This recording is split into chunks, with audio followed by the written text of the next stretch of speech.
Avez-vous déjà réfléchi à la destination du voyage de vos rêves? Moi, j'y ai déjà pensé. Et après réflexion, j'en suis arrivée à la conclusion que le plus beau des voyages que je puisse m'offrir, c'est celui qui me fera plonger au plus profond de moi-même, qui me rapprochera de la personne que je suis réellement, de mon étincelle.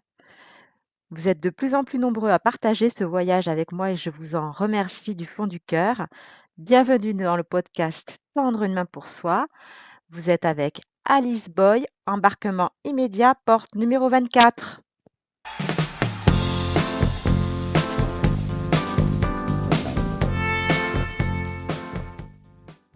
Jamais dans toute son histoire, la langue française n'a connu une invasion aussi massive de mots étrangers.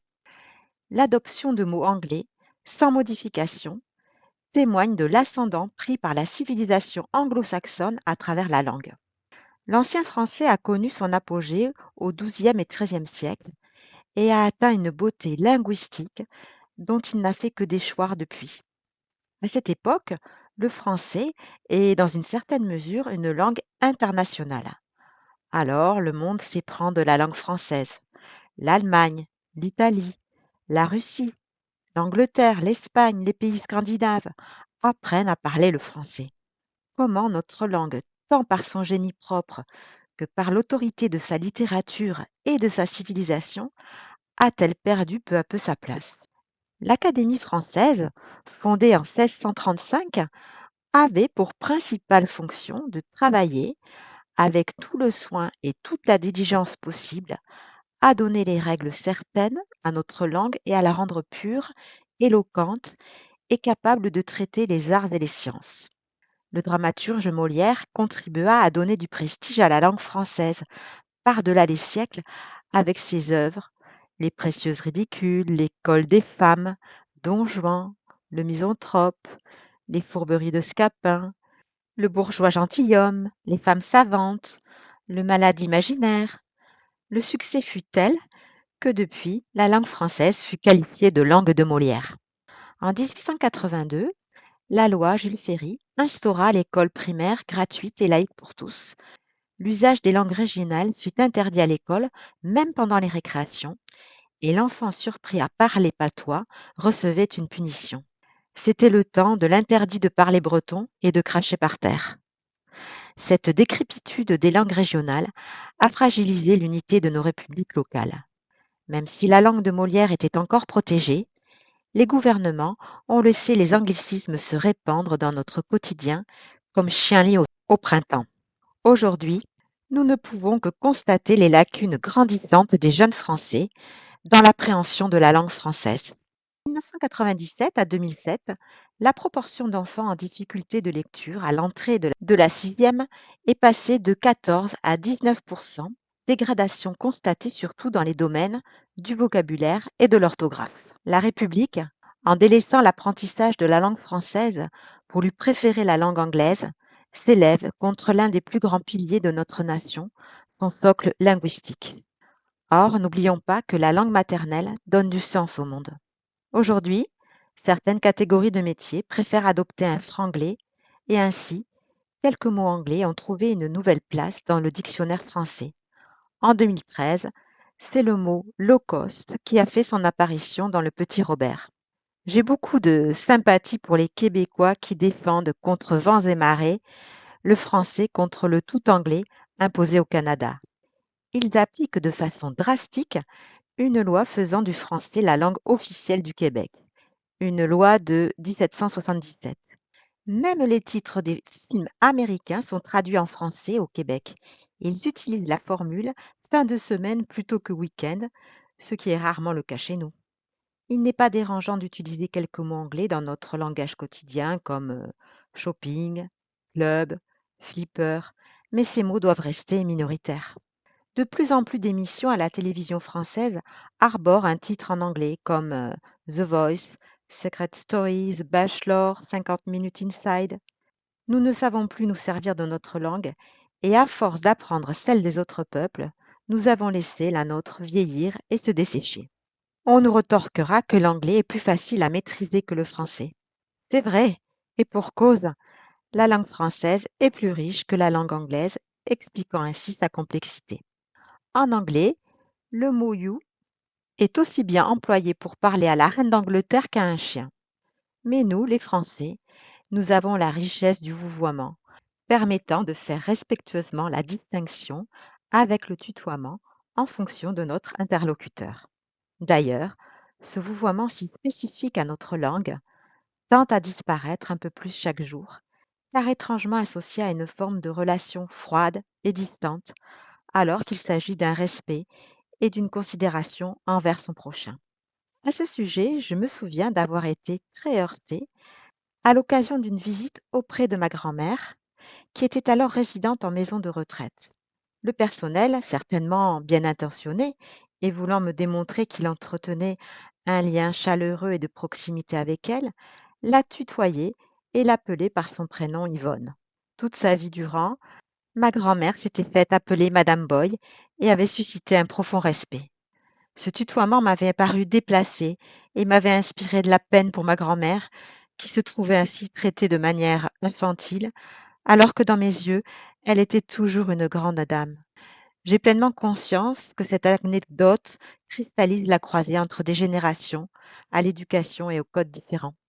À côté du vouvoiement, la langue française offre un éventail subtil de temps de conjugaison. Le passé simple, le plus que parfait, le passé composé, le futur antérieur, du conditionnel, de l'indicatif, du subjonctif, en passant par l'impératif. Voilà la richesse des formes verbales que nous offre le français. Le français est aujourd'hui la cinquième langue la plus parlée au monde, avec 300 millions de locuteurs. Le français est la deuxième langue étrangère apprise après l'anglais. Le français est la troisième langue des affaires dans le monde. Malgré cela, nous subissons à ce jour l'équivalent d'une politique d'invasion qu'un pays conquis subirait de la part d'un envahisseur. Et lorsqu'un pays envahit un autre pays pour le soumettre, une des premières choses qu'il impose est forcément sa langue. Il ne faut pas fermer les yeux sur cette américanisation que nous subissons. Elle est d'autant plus réelle qu'elle ne touche pas seulement notre langue, puisque les films, les séries télévisées, les musiques et les chansons sont en grande majorité américains. De plus, le McDo, le Coca ont envahi notre quotidien dans notre pays pourtant réputé pour sa bonne bouffe. La francophonie n'est pas seulement une langue et une pensée, c'est également des paysages et des jardins. C'est aussi un peuple, une histoire, un art de vivre, une façon d'être, un comportement ancré dans les origines.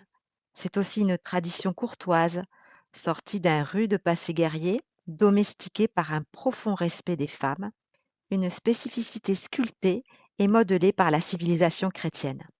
J'ai le souvenir d'avoir appris le français avec de grands auteurs classiques que mes professeurs m'ont fait découvrir. Grâce à cette initiation, j'ai dévoré seul de nombreux ouvrages, Émile Zola, Honoré de Balzac, Gustave Flaubert, Jean de La Fontaine. Je ressentais une forme de fièvre. Ma curiosité était insatiable en découvrant ce monde sans limite et j'avais du mal à refermer mon livre à des heures tardives. Ces lectures ont contribué à agrandir ma vision du monde et m'ont donné le goût des mots, me forgeant une admiration sans borne pour notre langue.